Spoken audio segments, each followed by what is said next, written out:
So let's look at review part 5. This is going to look at politics and really our interactions with it. So primarily voter behavior and public opinion formation. So we've just finished looking at the media, and they, of course, are the main conduit for political information. So we're being told what stories to look at and how to think about them as we then start to decide how to vote, who to vote for, and form our political opinions. So, in other words, the media is one of the major factors of socialization, right? We are socialized to think certain ways. Kind of mentioned that when we were talking about priming and the media's ability to prime us to bring certain predispositions into our judgment on stories, right? Well, those predispositions are often socialized responses. Our family sort of is the first exposure to the world and to politics and to ideas. So we react in oftentimes like our family would react. Obviously, school also socializes us. School in many ways is the reason we do have that primed response to view stories about First Amendment values positively, right? Because in school, we learn how great the Constitution is and how wonderful it is that in America, we have these First Amendment rights and that our right to free speech is so inherently protected in the US, right? So in being taught that way, in being taught about this as sort of a celebration of it, we are socialized to think about it in good terms. And that's why maybe when the media frames things in that way, we do have this positive primed response. Now, also our peers can socialize us, right? Who we interact with, whether in school or in later life, say at work. Our peer groups will inform how we behave. If we maybe grew up in a predominantly white suburb, but then came to school in New York City and started encountering a really diverse group of people who we befriended, we might start to change our opinions on, say, immigration or race or whatever other issues come to bear with that, right? Because as we make friends with people, maybe our initial predispositions change a little, and we want to change them because we want that payoff, right? We don't want the cognitive dissonance of saying, okay, all minorities are terrible or all immigrants are terrible, which maybe we were raised with. I'm, by the way, not in any way saying that everyone who's raised in a predominantly white suburb would feel that way. Just saying perhaps someone in that situation might feel that way. And if they were to feel that way, and then they were suddenly befriending immigrants and minorities, and they realized, hey, these people are actually great, as it turns out. They don't want the cognitive dissonance of believing that immigrants and minorities are terrible and seeing that immigrants and minorities are great. So they're going to reconcile those beliefs and probably discard the old one, or they're going to discard their peer group. But if they've already befriended people, they're probably not going to discard friends, right? But that is how the peer group can potentially overwrite some of the old things we've learned, or maybe enhance them. Maybe our peer group has similar beliefs and they will help us deepen those beliefs, right? So our peer group can matter, though that family, that stuff we learned first, is still the strongest. And our work environment can matter. We're generally going to believe things, again, that pay off for us. So if we work, say, in corporate finance, we might have in the past come from, a liberal family, maybe worked parents in labor unions, gone to school in New York City, which, stereotypically schools and colleges in New York City are somewhat liberal, and had a liberal peer group. But now all of a sudden we're working for a big corporation doing finance stuff, and we start to think, maybe all our, wonderful, youthful views on the world and how corporations are terrible and they exploit the workers and they exploit everyone and, they earn way too much money and this is just awful. Maybe we have to stop thinking that because we're working for them now and we don't want to think of ourselves as awful, right? So if we get that job, probably going to start to reevaluate it. Maybe we just think, okay, well, this particular corporation we work for does good things. They don't actually exploit their workers, and they're using money. They make tons of charitable donations and stuff. But that starts to change how we view companies, right? Maybe not all companies, but certainly some. And we are then becoming socialized to not immediately think big companies bad, right? So we can see how those later things can change our views. And certainly the media, while they do tap into our socialized primed responses, they can also slowly change them, again, by exposing us to new information and new interpretations of information we might already have. Now, we are socialized in ways that we have specific reactions depending on the circumstances presented to us. Now, this socialization, as you've seen, happens over time, right? And based on who we're around, where we're from, all these different things. So this is one of the reasons that who we are, our demographics, can matter for voter turnout, right? If we are socialized to think voting is our civic duty, we're going to be more likely to vote than if we're not socialized to think that, right? So our education can matter, our family upbringing, and that is very often based on race, right? People of different races typically have very different upbringings, not necessarily because of the racial differences themselves, but because of these socioeconomic differences that often flow from these racial differences. And of course, socioeconomic status generally, how much money you earn, does matter quite a bit. Also, so does age. Older people are just way more likely to vote than younger people. Actually, that's really one of the best predictors of voter turnout. Why is this? Well, some of it is just the longer we're around, the more likely we are to get the message that voting is important. But some of it is we have a greater stake in these things as we get older. Yes, certainly young people have a stake in, student loan policy and labor policies and all these different things, but environmental policy, certainly. But a lot of these seem very big and vague. All of a sudden, though, you're in your 50s and you're thinking, God, I'm retiring in like 10 years.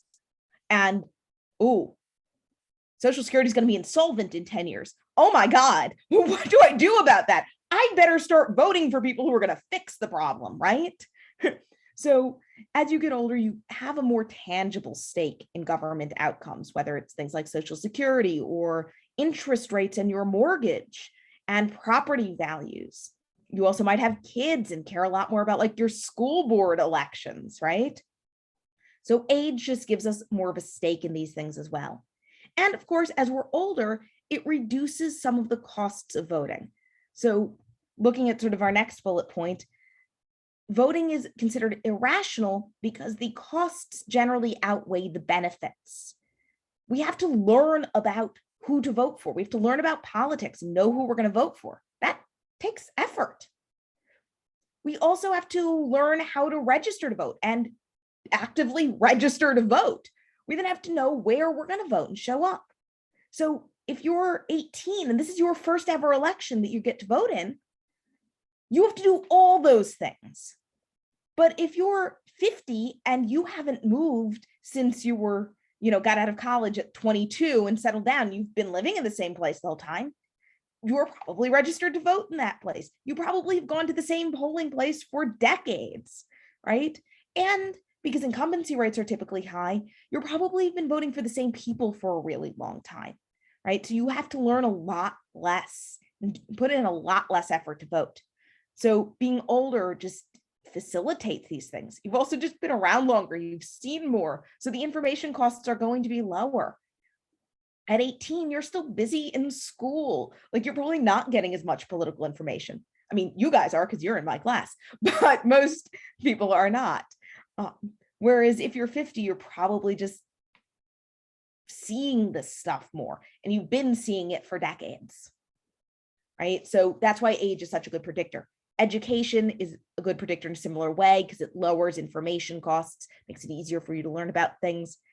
Also, higher education is, again, a factor, might be socializing you to think that voting is important. That's something that we talk about a lot in my class, right? It helps reduce the risk of agency loss because you're delegating your vote to your elected official. So your power, right? Your voice in government to your elected official. So you want to vote for them to ensure that they remain a faithful agent, right? To avoid agency loss. So we've certainly talked about that a lot in this class. Socioeconomic status matters. The more money you have, basically, the more of a stake you have in all these policies, right? You're paying higher taxes, you own property again, care about property values, that kind of thing. Gender, not a good predictor of turnout. Men and women vote at almost equal rates. They don't vote the same way typically, but they vote at similar rates, right? So turnout rates, though, are low for both genders. For everyone, they're about 2/3, give or take, in presidential elections and lower than that in midterm elections, even lower than that in our local election years. And they're low basically because it is irrational to vote. The costs do outweigh the benefits, right? We've talked about information costs. There's also the literal cost of time, right? You have to go and vote. That takes time out of your day. You'll have to drive there or a Metro card swipe. So even though you're not literally paying to vote, there is no actual monetary cost in that there's no poll tax anymore because those are unconstitutional. That was the constitutional amendment made that the case. Right. So even though you're not literally paying to vote, you are paying with your time, with, gasoline and mileage on your car, with learning all this stuff you have to learn about how to vote and where to register and who the candidates are. Right. So there are lots of costs. So at that point, got to ask yourself, why are these rates so high? I mean, God, why did 2/3 of the people do this? I thought we said that we're assuming that people are rational. Why are they behaving so irrationally? Well, because even though the benefits are theoretically very low, right? Your one vote basically doesn't count. Campaigns can tell people that their vote does count, that the race is going to be very, very close and every vote will count. And that can give you a little bit more of a sort of mental payoff, right? Okay, I really didn't think my vote counted, but maybe it does after all. Also, if you are socialized to think that voting is your civic duty, you're likely to feel obligated to vote, and therefore the cost of not voting could be quite high because you'd feel guilty. And the benefit of voting might be sort of like that kick you get from doing something good, right? You might feel good about it.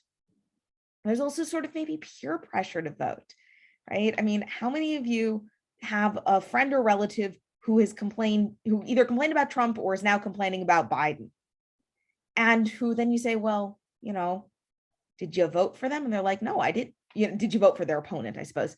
Like, no, I didn't vote. My vote doesn't count. It's like, well, then don't rant at me. Like, if everyone who thought their vote didn't count had voted, maybe the results would have been different. Like, I don't want to hear you ranting when you didn't even vote. But that kind of peer pressure can potentially stigmatize non-voting behavior and make people more likely to vote. Similarly, and this is why age and education tend to matter, if you are in a workplace where everyone's walking around with like the I voted stickers and you're the one person who didn't, you're gonna be like, ooh, do I have to justify this now? Like, are my colleagues going to think less of me? Right? So there's this sort of social stigma potentially to not voting. And maybe not, but there can be. So we can improve voter turnout rates, by emphasizing that your vote does count, that the race will be close, so a vote will count. But that's a sort of case-by-case basis, right? There are some races where we know that that's not true. For example, we knew that Eric Adams was going to win the general election in New York. No campaign telling me your vote matters, this election is going to be close, would have convinced me that it was actually going to be close. So there are times when that doesn't work. But what we could do is move election day to a weekend or make that Tuesday a national holiday so people have time off work so they don't have to miss work to vote.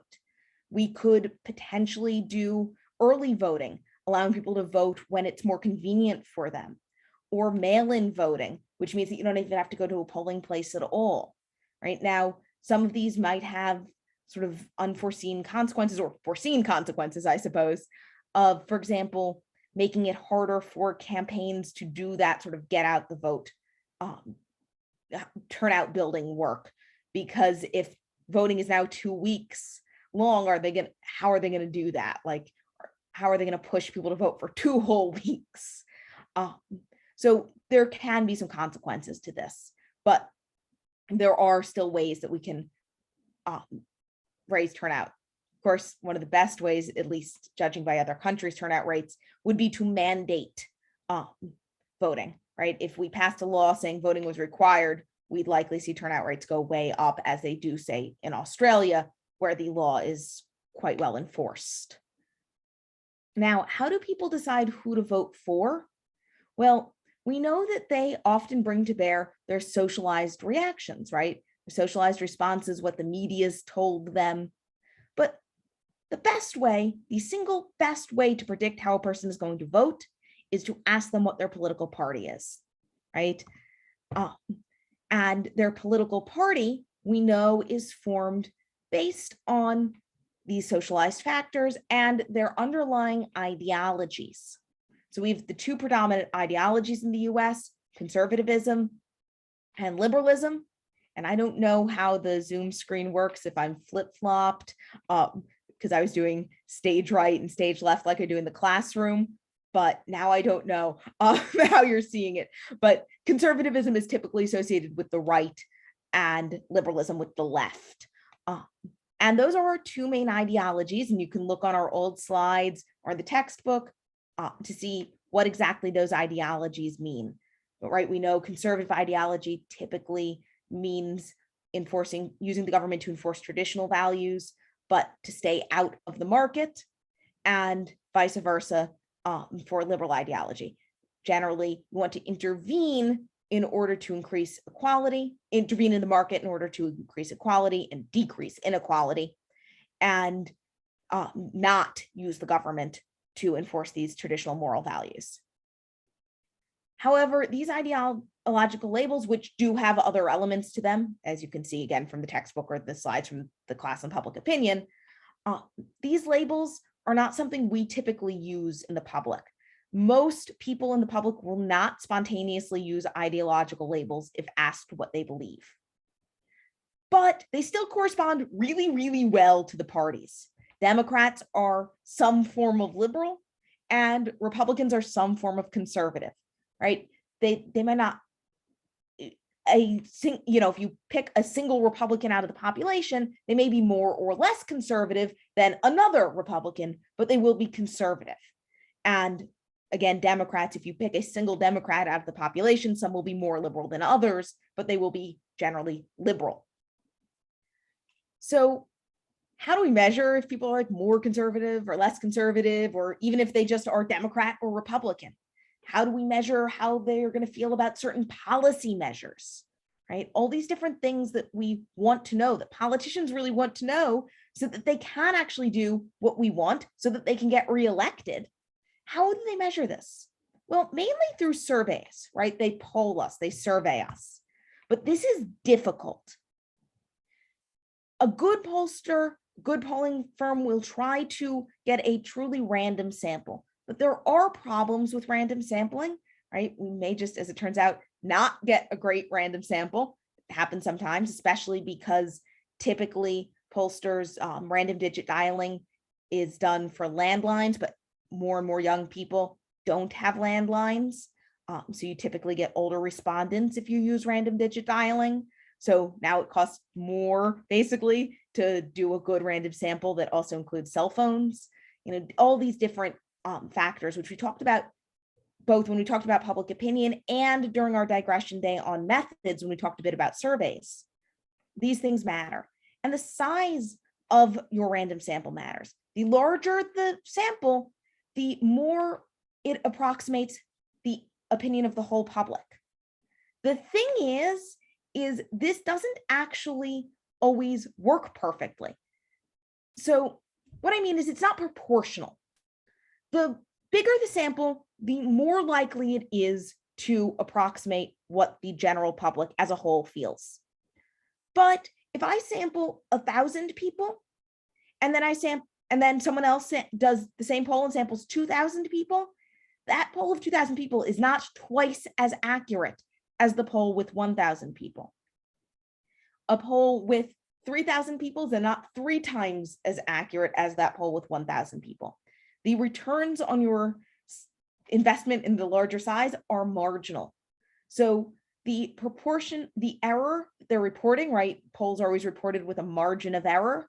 That margin of error will get smaller and smaller, but it will not decrease proportionally. So if we have a poll of 1,000 people with a plus or minus 5 margin of error, a poll with 2,000 people will not just be plus or minus 2.5, right? It'll be maybe plus or minus 3.5 or 4. So it does decrease. The error is still smaller in that 2,000 person poll, but it's not half the size because it's double the people, but not half the size of the error. So keep that in mind. The bigger the sample, the better, but at a certain point, the returns get so small that there's not really any need to do it. So that's why we typically see polls with 2,000 to 3,000 people tops. Now, there are non-random polls, right? We saw in the textbook about straw polls.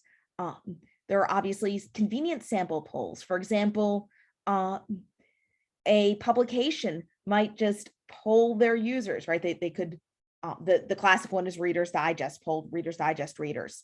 But we see this a lot online, like CNN will put like a little poll, like, reader, do you agree with this? Kind of things. Well, of course, that sample is not random. It's people who read CNN News on the internet and have then decided, I care enough one way or another to actually bother to click through this poll, right? So that is not a random sample. And we can see that, straw polls, again, are not a random sample. And those are actually a thing that are used in politics sometimes. So you may want to check that out in the textbook. I know in any case that words on straw, as in straw polls, is in the word bank I gave you on the review sheet. Now, we talked about framing in the context of the media. It's basically the same thing here. So not only could a poll have either a bad random sample or a non-random sample, a poll could also be framed in such a way as to affect results. So, right, framing tells us how to think about a certain problem, a certain question in this case, right? So if we were asking about the Black Lives Matter protests, what are your opinions on the social justice Black Lives Matter movement and their and the way they exercise their First Amendment right to assembly over the summer of 2020 versus how do you feel about the Black Lives Matter protests and the violence and looting that resulted, right? Those are framed differently, just like the media stories.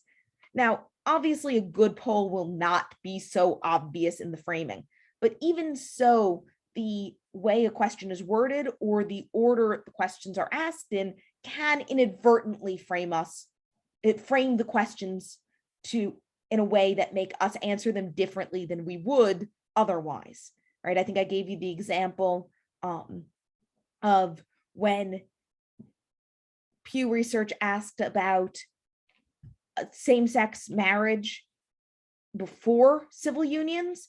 People were much more likely to support civil unions than if civil unions were asked about before same-sex marriage, right? Because if the extreme option, same-sex marriage, was asked about first, people were like, oh, I guess this sort of halfway thing, civil unions aren't really, if we have to, this sounds a lot better.